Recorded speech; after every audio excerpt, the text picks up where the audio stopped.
Harm, a busy, interesting week it has been in Canucks land. All the talk about Elias Pettersson, the contract, the negotiation, what is happening. Frank Seravalli was on with us on Wednesday and then reported that they were talking about possibly an extension and it could be coming in the coming days. Here's what Frank Seravalli had to say today to further that. Development, which I reported on Wednesday, is the Canucks and Pettersson's camp have made significant progress on what is believed to be an 8-year deal. I don't want to speculate on the total dollars just yet. I think it's fair to say certainly approaching $100 million total. But this is absolutely massive for the Canucks. Cannot say more as to what this means to this team, and to be able to get something like that done, if they can get it across the finish line in the next couple days, would give them potentially 6-7 days before the deadline to really lock in their numbers and have a great idea of what their cap picture looks like moving forward, that they could potentially even add someone with term when it comes to the deadline.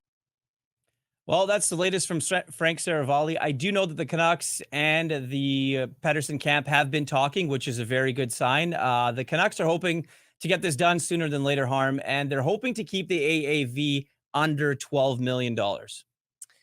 Which makes sense, right? If that's what Vancouver's trying to do, obviously Pettersson's camp is going to want to come above that. To me, the two comps that stand out for a negotiation like this on a long-term deal would be, I think your floor is obviously William Nylander at $11.5 million.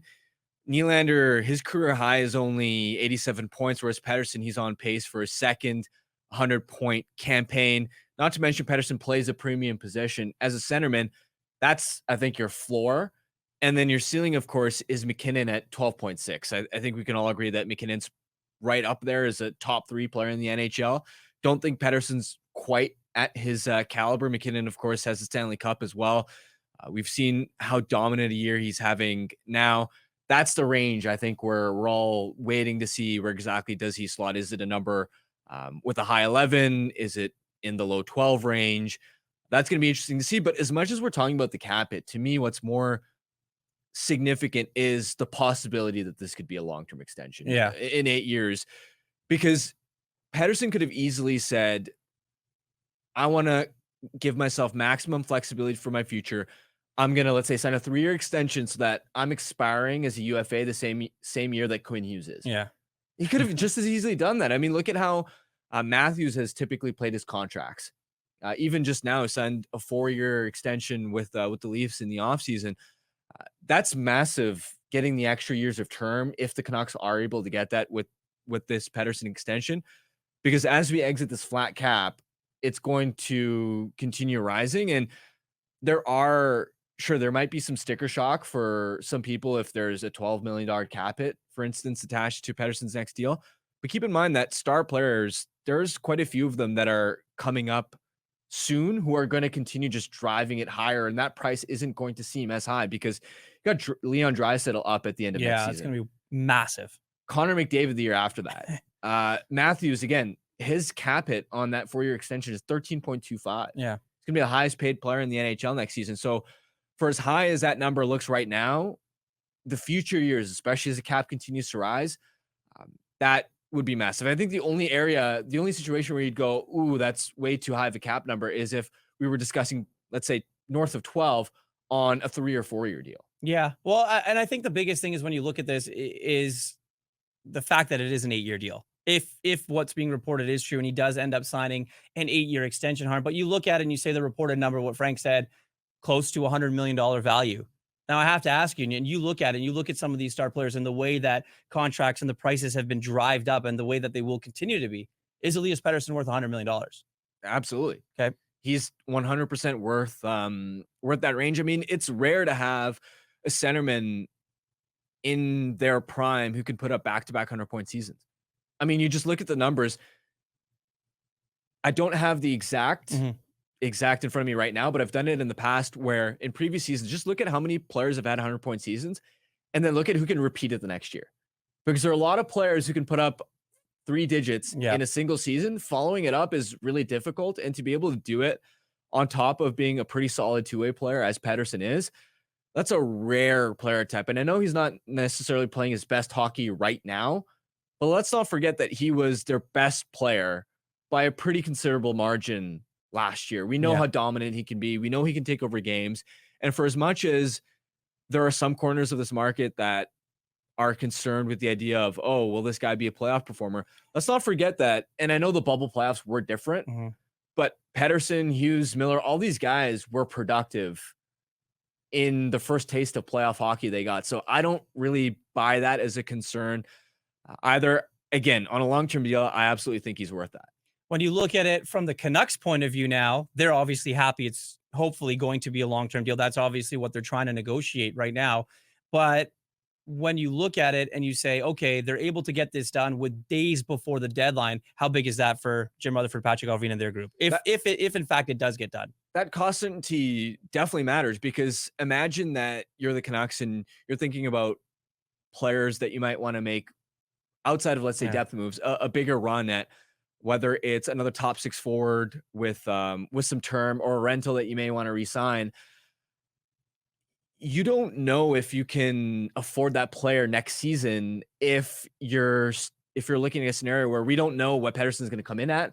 We don't know if he's going to resign here at all, and that means we're going to have to go out and allocate resources to another centerman. Because imagine there's an opportunity now to get a dream, let's say, forward or defenseman who maybe isn't even publicly being discussed as a Yeah, isn't even potential on trade it's on target. their radar, but we don't know about it. Exactly the same way that last year, no, Philip Hronek wasn't on anybody's radar. No. They went out and acquired him. Imagine there's that type of opportunity that they love to make, and it's going to cost them assets.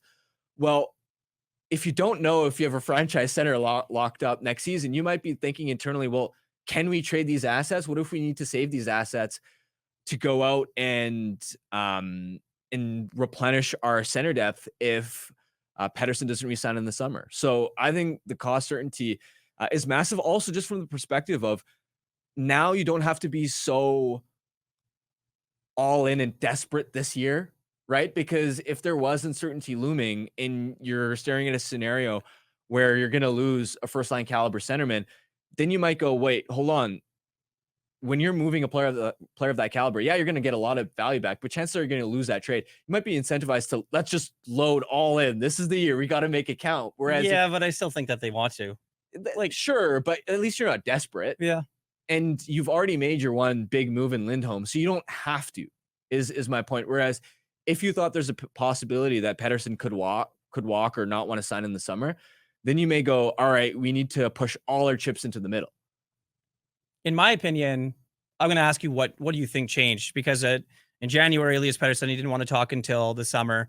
Obviously, Frank saying that there was a interview with Elliot Friedman where last summer where he said that he was in no rush, and then now it's gotten to the point where just over a week away from the deadline. I think the Canucks and his camp were going to talk no matter what. Just so you wanted to know from their perspective what his plan was. Now, things might have changed and he might have heard the noise a little bit and wanted to, start negotiating or talk to his agent about talking to the Canucks about maybe, getting something going or get the ball rolling a little bit. But from the Canucks point of view, I think that they were going to have a conversation with him during this week or at some point leading up to the deadline, no matter what. Yeah, and I'm also looking at the timing of when David Pastrnak, for example, he signed his 8-year extension. He's, of course, also rep by CAA. He signed his extension March 2nd of last year, so almost a year today, which, again, was just prior to the deadline. So it is one of those, another timeline, another potential pressure point to try and get a deal done. And I even mentioned it in the offseason, the way that CAA played the Pastrnak negotiations, where Boston back in that summer really wanted to get a deal done. Pastrnak was in a wait-and-see mode, and Boston proved that, okay, we're still a winning team. Our window's still open. And in the meantime, Pastrnak had another huge year. Yeah. The price for his next contract went up, more favorable comparables. And I mean, Boston's now happy that they got their star player, their franchise player locked up long-term. And Pastrnak is obviously happy that he got his big 8-year extension. I wonder if this is a similar type of trajectory, similar type of playbook. And in terms of the willingness to get a deal done now, I mean, the biggest thing that's changed from the offseason, from Pettersson and the Canucks perspective is that Vancouver is back at the top of the NHL standings. Yeah. They're looking like Stanley Cup contenders, and nobody saw that coming in the summer, which matters a lot for franchise players because they're not just thinking about dollars and cents. A lot of them are also thinking about legacy. They're thinking about, I want to win Stanley Cups, and that respect factor of you can be a player that is on a team that you rack up a lot of points, but as I'm sure you know, you don't get that same respect among your peers if you're putting up those numbers, but you're on a team that's not actually winning. And that sort of thing matters to star players. And it certainly does in Pettersson's case as well. He wants to be in a city he can win. Connor McDavid, Leon Draisaitl, those guys, they haven't won, right? You make it to the conference final, you haven't won a championship. So their names are in there with those types of players that, you make all the money, but your team really hasn't had that much success or met much success at all. So there's the knock on that. But for Elias Pettersson, I think that he's a guy he's a different individual, right? And I think it's no secret. You've heard Frank talk about it all week. You've heard other reporters around the National Hockey League, as well as here in Vancouver, just talk about, he's a little bit of a different dude. The way that he thinks, the way that he sees the game, the way that he talks to people, it's a little bit different. What do you make of him wanting to try and get this done now? I do wonder if part of it is just is the noise as well. Not that it's the entire reason, because as you mentioned, the deadline is a time for deals like this to get done, like Pastrnak last year. But if you're trying to win and you want to go on a deep playoff run, is it great having your name in rumors every single day of the week? Is that not a distraction? And I know the cliche is tune it out, try not to pay too much attention to social media, but it's really difficult to do that. And I think that has to be a factor. Rick Talk yesterday was mentioning that Elias Pettersson is only human, and that sort of thing must have at least some type of impact on him. Well, especially in today, right? You can't go and watch, TSN or Sports Center and not see your name come up. And this is going to be the richest contract in Vancouver Canucks history when it's all said and done. If it is in fact going to be an 8-year extension, you got to think that the Canucks are going to want to try and get this done sooner than later. I mean, tomorrow is an off day, scheduled practice day. They practice and fly on Saturday, then they're gone. So if by that you look at it and say the deadline for them to maybe get it done, and you have a press conference and you do all this, and you have Elias Pettersson be that cornerstone, that franchise player, and you trot him out and do all that, you might want to try and get it done by tomorrow.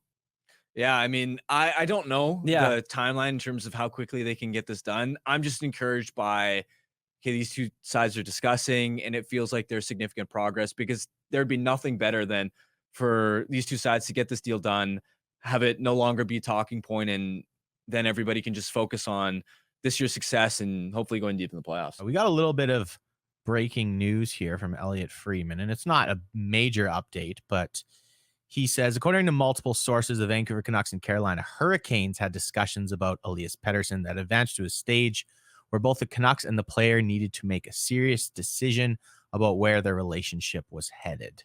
So interesting that that's now coming out. Frege also followed that up, said the Canucks ultimately decided in favor of another attempt at extending Pettersson, and he, facing the possibility Vancouver could move him, allowed agents Pat Brisson and JP Barry to resume negotiations.